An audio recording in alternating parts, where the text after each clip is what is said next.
Good evening, Poe fans. Welcome back to another edition of Poe Discussions. I'm Carmen Bolden, And I'm Jeannie Smith. And and we are the Potastic Two of Six yes, you beat Degrees me of to it. Poe. Yeah. We have a very special guest this evening. Her name is Amanda F.T. Bowen.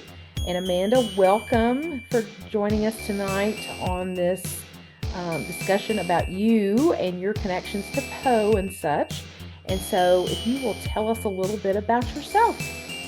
Well, thank you so much for inviting me on. I have been writing strange things since I was very young, and Poe has always been an interest of mine. I've read all of his stories and most of his letters over the years, and I just always found him a fascinating and tragic character, and always wanted to know more about him. Yeah. And so I wrote a book. Yes. One of my latest right here, Oh, which was yes. nominated for an award from Po Baltimore. Okay. You can't see it. I actually have it too here sitting by me. Yes, and Yes. it was last year the nomination, right? Correct? Yes. Was it 2024? Or no, 2025. It's 2020. Yeah, the I don't nomination know was what year 2020. it is. Yeah.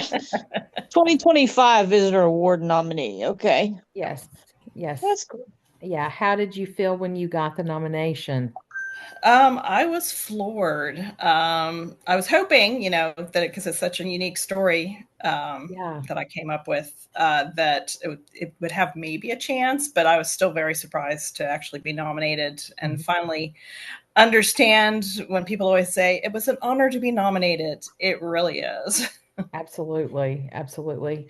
And yeah, because we met briefly at the Poe Fest and yeah, lot of people there. It's a fun event, definitely. It is. It's wonderful. Yeah. Well, I am reading the book right now and I am loving it so far.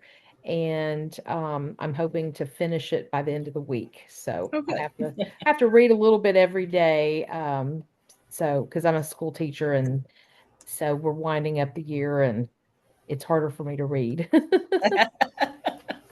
So would Yeah. you like to talk a little bit about the premise of the book for our readers and listeners so they can kind of hear a little bit about it? Yeah. So the idea for the book started one evening. I'm laying in bed reading an article about the Poe toaster. And if, I imagine most of your listeners are familiar with that, but if you're not, that is the person who, for quite a few years up until 2009, would mysteriously appear at Poe's gravesite and raise a toast to him and leave some roses along with the bottle of liquor. And so I'm reading an article about that, and the thought came across my mind, what if the Poe toaster was Poe himself? So in my book, he has not died in October 1849. Instead, has met with an evil alchemist who's testing out an immortality elixir on him. And then he runs in with the main protagonist, Micah, who was used to be the alchemist's assistant, and then they also have a also not dead Meriwether Lewis, who supposedly died in 1809, but apparently hasn't. So these three folks are on a mission to track down this alchemist and see what he's up to with his Hmm. evil machinations, and Yes. try to stop him if they can. Yeah. So one question I have is with Meriwether Lewis, what made you choose him to bring back? um, Again, I'm into general weird topics, and he also Okay. had a very mysterious death. Nobody really knows what happened. So Okay. that just played in well to the theme of how he died. So it Hmm. covers, his death or undeath, as it were. Absolutely. Well, and I was going to say you've written him as a really great character. I love all of the characters thus far, the good and the bad. And I just thought that was fascinating. And I did not know that about his death. And I was going to say also that's kind of neat with the 1809 of Poe's birth year. So that's Mhm. really cool. Yeah, it's an interesting link. Yes. Well, what's even more interesting is that Poe was born January of 1809 and then died October of 1849. And then Meriwether Lewis died October 1809. Mm-hmm. So it's like, huh, well, isn't that interesting?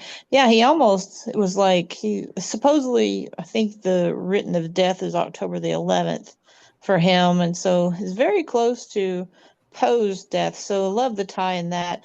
And I also like the unexplained about Meriwether Lewis is his death. So I love that tie also Mhm. between Poe and Lewis because I was like, it's just really unknown. And another thing is that a lot of uh, written history isn't complete. So that's kind of sad, especially with death records and stuff.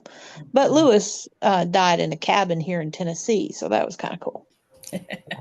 Yeah, so you're probably a little familiar with that tale. Well, I used to teach American history, so There you go. yeah, yeah. Yeah, history is something that I always have large chunks of in my writing because I'm a massive history buff. I actually work for Yeah. our county historical society here. Oh, nice. Cool. So yeah, so history is definitely a big interest of mine, along with the weird stuff. So weird history is the best. Oh, absolutely. Yeah, Yes. Oh, it's so totally. fun. Yeah, that's just like the one thing that I also loved when you talk about Meriwether Lewis in here. I was like, oh, that is just awesome because that is just like a whole cool chunk of time from like the late 1700s up to, after the range, open range was taken away with the barbed wire. That's just a great span of history with its ups and Mhm. its downs and its mysteries. Okay, I'm starting to rhyme. This is not good. Okay. She does I that. have a tendency to do that when I get too tired. But anyway, so, but I love how you titled the chapters of your book as Poe's works. Yes. And Yeah, so I wanted to ask about that. So, it just seemed to click that way as I was writing it. Because I do lean towards titling chapters, especially in something that is a little bit fun because this book isn't all like serious and scary. It does have serious and scary moments, Mhm. but it's generally kind of a fun romp. Yeah. So I wanted to bring that aspect into it by using the titles of his stories as Mhm. titles for each chapter, and each one of those has something to do with what's going on in that chapter as well. Yeah, I cool. thought that was a really neat tie-in as well.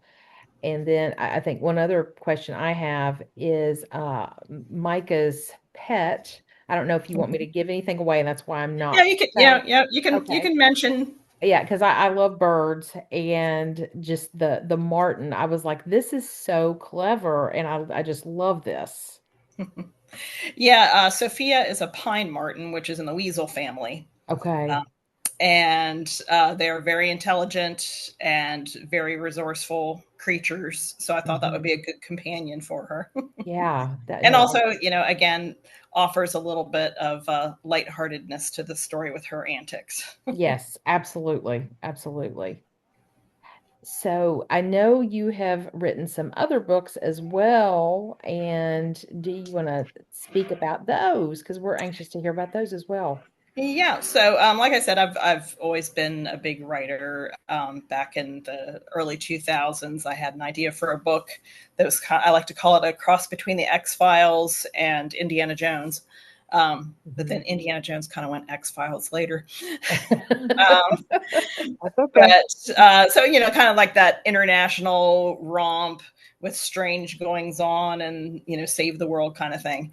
Um, and I wrote that basically to see if I could actually write a novel. And I did finally finish it after many years of work. So I knew I could do it.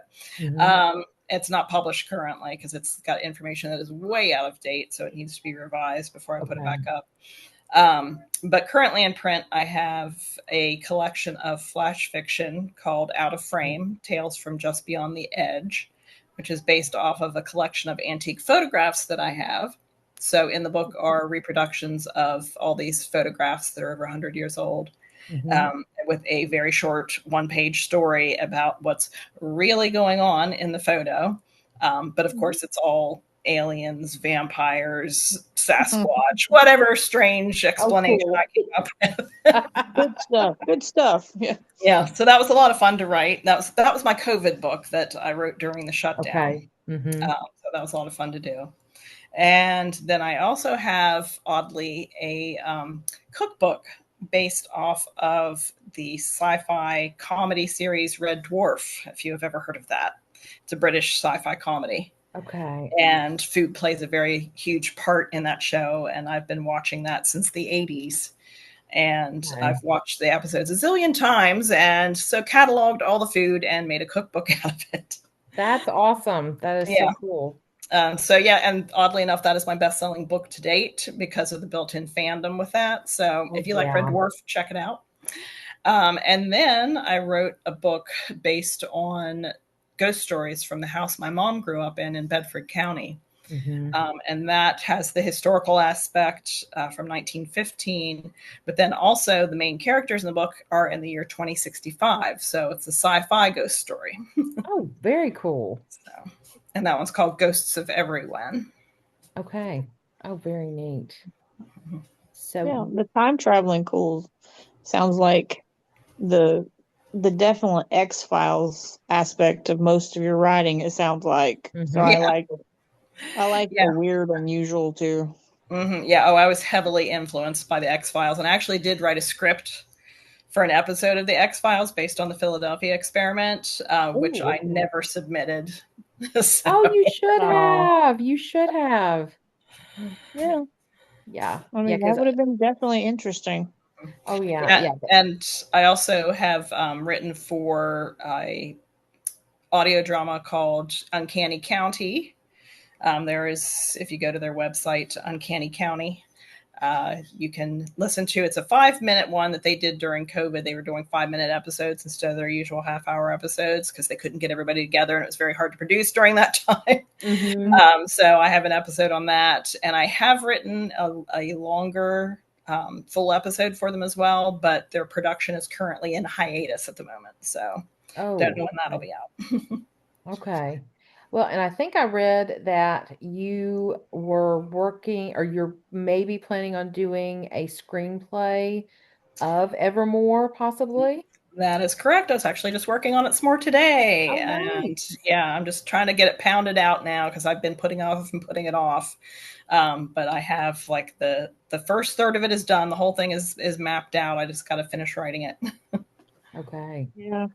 Sometimes that's the hardest thing in to translate from your brain onto paper. And it's like, come on, just Mm-hmm. think it. Maybe it can appear, you know. Yeah, and I can tell you that writing a screenplay just from scratch and not an adaptation is so much easier. Trying to adapt, especially your own work, it's like you have to cut so much out. I can So Hmm. it's like, imagine. ugh, what parts do I not need to move it forward on the screen? It's Yeah. very difficult. And like with adapting it into a screenplay, do you find that some of the dialogue you've used in the story is the same, or do you end up having to change some of that too? I just find this fascinating because I've never written a screenplay. Yeah, definitely. Yeah, you would recognize some of the dialogue Hmm. from the book. But you tend to have to make it a lot snappier for screenplay. So a lot of it Gotcha. gets cut, some of it gets changed. Like a 2 page conversation might become 2 lines. Oh, Uh, wow. Okay. so you really have to distill it down to its essence. You can't don't have leisure of dragging it out. For the tension so much. Because you have to keep Hmm. moving a lot faster pace for a movie that's like an hour and a half long. So, Absolutely. Hmm. Okay. Yes, absolutely. Yeah, I can only imagine the challenge of doing that, but also the fun of it too. yes, it is also fun. Oh, so this is a question we always ask everyone is like what was your first kind of connection or like realization of Edgar Allan Poe? Like a lot of people that we talk to, it's usually in like junior high, middle school, and then we found that some people don't find out about him even until like they're in college or even after.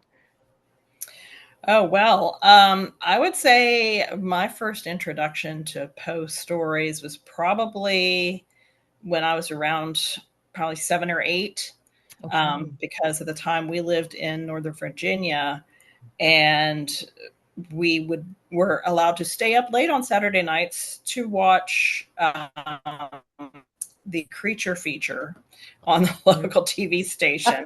And they would Mhm. have the Roger Corman movies with Yeah. Vincent Price, who my mom was a big fan of. Mhm. So we would sit up and watch all the wacky versions of Poe that they did.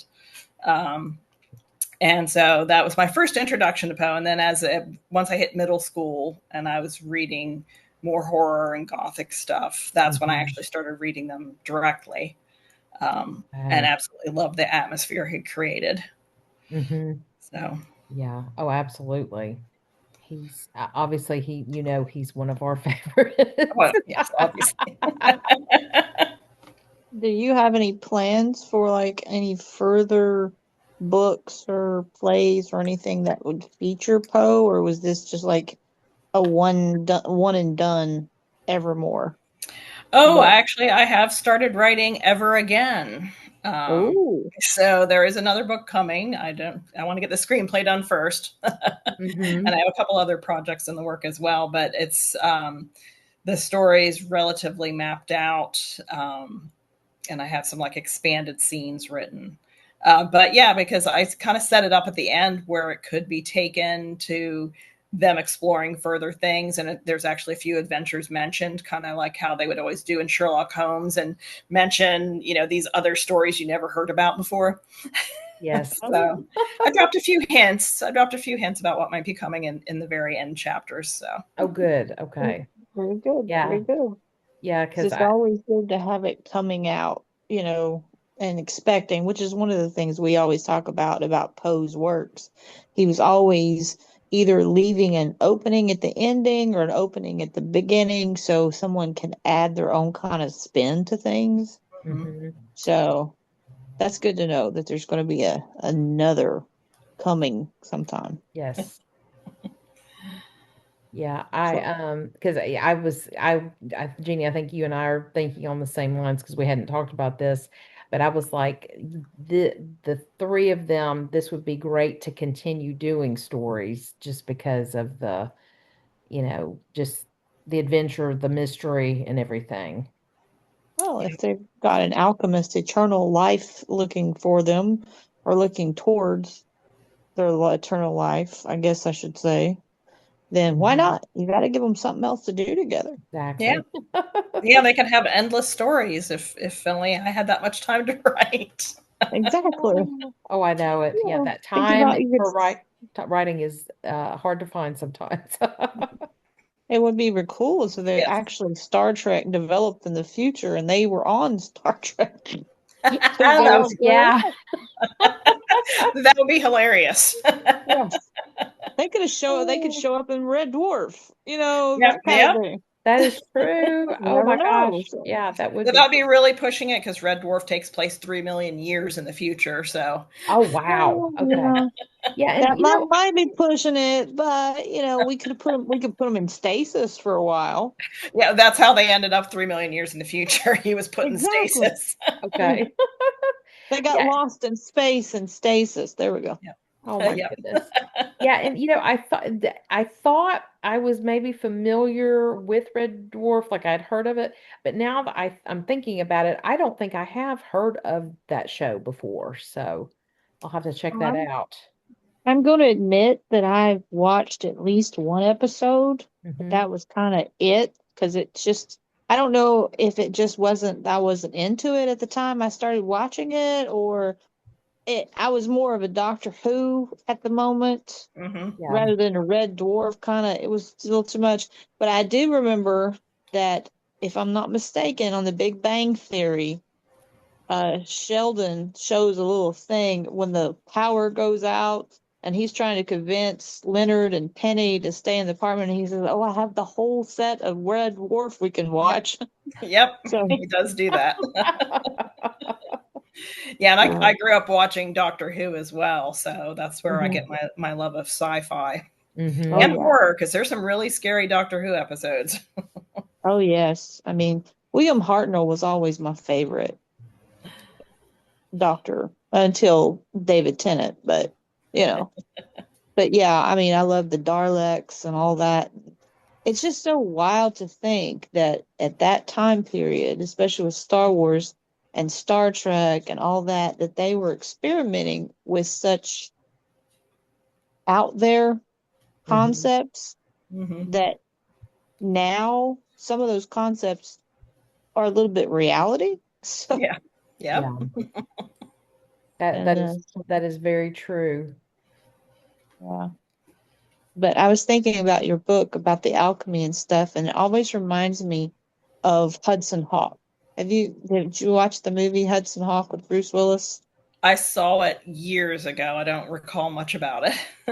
Yeah. Well, it's the one where they find Michelangelo where he had created uh it's like the star where you put it together and in a machine and it turns anything to gold. And it just reminded me of an alchemy type of thing. And I was like, oh, that's Hmm. cool. Because, alchemy was all about taking science and making things that weren't supposed to be real. So, Mhm. Yeah, and that aspect of it, I actually based on. There's a town in Pennsylvania called Harmony, hmm and that was founded by a religious sect who the leader was actually dabbling in alchemy because he wanted to extend his life so he could be there for the second coming. Because his first prediction of that happening, of course, didn't happen. So he's like, well, it's going to be later, so I need to extend my life. And so, yeah, so that's how I got the idea for the character of Reynolds, Okay.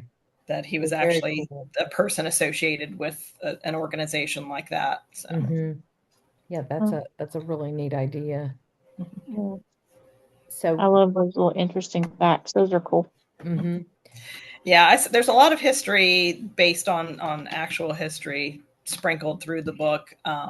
Most of the well, actually, I think all of the people in the town of Carlisle, where they end up, which is where I live, are all people who actually lived here at the time and had shops or whatever I say their job was. That hmm those were actual people who lived here. Now, of course, I had to completely make up their personalities.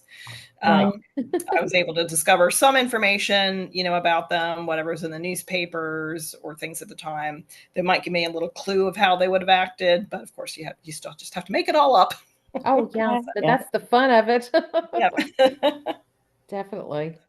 So, another question we always ask each of our people we interview is, do you have a favorite poem or story? Yeah, I would say The Fall of the House of Usher is probably my favorite, just Hmm. because I love a good haunted house story, though it's really the people that are haunted in that. And it Yeah. just has all the classic earmarks of Poe, the story within a story, and, Yeah. the horrible old house and the slightly mad people. Yeah. Oh, Mhm. yeah. Yeah. That's definitely my favorite. Yeah. Very It, it cool. it is a definitely a good one. Jeannie, what other questions do you have? Well, the only other thing that well, you did say you were working on the screenplay, and you've told us a little bit more about what you're got planned for in the future. Uh, so I guess that's really the only other thing I always ask Hmm. is what your future may hold. Yes. Do you have any kind of? You said you were at a conference this past weekend, correct? Yes. Do you go to like these writers conferences where people can find you? Because that's another thing we like to do is to help advertise for like marketing for if you're going to be at certain places to let Events people or know. things. Yeah, this was a writers conference more Mhm. for, honing your skills and Hmm. hanging out with other writers.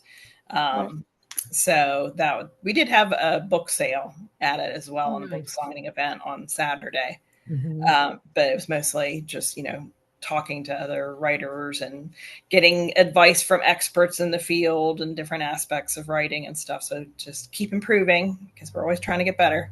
Yes. But I do appear at various events. Right now, I don't have anything on my calendar, Okay. But occasionally I will do stuff, and that'll all be on my website, amandaftbowen.com. So you can Okay, peek perfect. there and see what I'm up to and what my latest books are coming and projects. Because I'm also working on a TV pilot. Oh, Hey, cool. So hopefully that one gets done this year as well. That will okay. be amazing. Yes. So yeah, that sounds great. And people can, like she said, check her out on her website. It's Amanda F.T. Bowen, correct? F.T. Yes. is in Tom. Okay. Not P, because sometimes my accent gets mixed up. But no, it's Amanda F.T. as in Tom Bowen. So, Yes. not Tom. Oh, Jeanie. What? I can't help it. I know it. I know it. Will you be at the Poe Fest this year?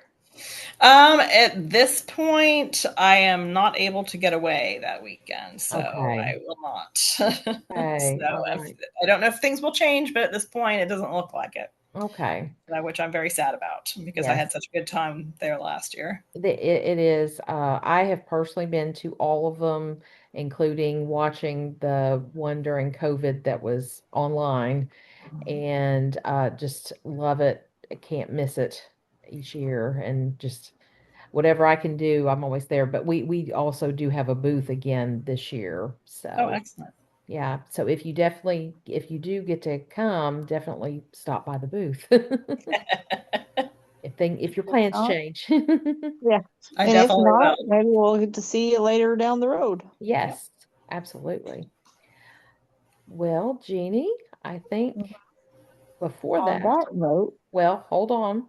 okay. Thank you, Amanda, for joining us. This has been a great talk with you and learning more about you and your work. Well, thank you so much for having me on. Yes, And thank once you. more, it's called Evermore. Yes, Evermore, not Nevermore. yes. Because the Raven took the N. Yeah, Yes, Yes, I the right. Ravens love the took the cover. Yes, the end. cover Thank you. it is great. Well, I guess Jeannie, on that note, We we are are Poe Poe out. out.